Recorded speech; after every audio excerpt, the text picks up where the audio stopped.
কি অবস্থা সবার? কেমন আছেন সবাই? এখন আছি দর্শনা কেরুয়ান কোম্পানির একদম দেয়াল ঘেঁষে দাঁড়ায় রয়েছি।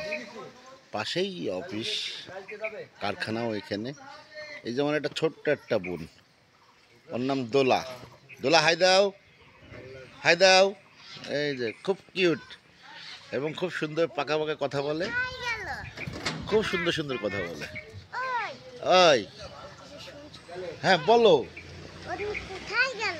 উনি একটু বাসায় গেছে, আসবে আবার। এই যে আমার বোনটার জন্য সবাই দোয়া করবেন। আচ্ছা যাও। ও খুব সুন্দরভাবে কথা বলে, গুছাই কথা বলে।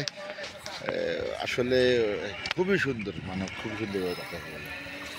আর এই হয়তো দর্শনাতে আসছিলাম, সেখানে কেরুয়ান কোম্পানি যে এখানে হচ্ছে শ্রমিকদের ইউনিয়ন আর কি, এতে কেরুতে কোম্পানিতে যারা শ্রমিকরা কাজ করে তাদের একটা এটা ইয়ে। যাই হোক, আর এই এলাকাটাই হচ্ছে কেরু কোম্পানির মূলত এরিয়া, এখানে সবাই থাকে। তো আগের থেকে অনেক ইয়ে হয়ে গেছে। যাক, সবাই ভালো থাকবেন, আর আমার ভিডিওগুলো বেশি বেশি করে দেখবেন, শেয়ার করবেন, লাইক করবেন, কমেন্ট করবেন, আর আমাকে বেশি বেশি করে ফলো করবেন। আল্লাহ হাফিজ।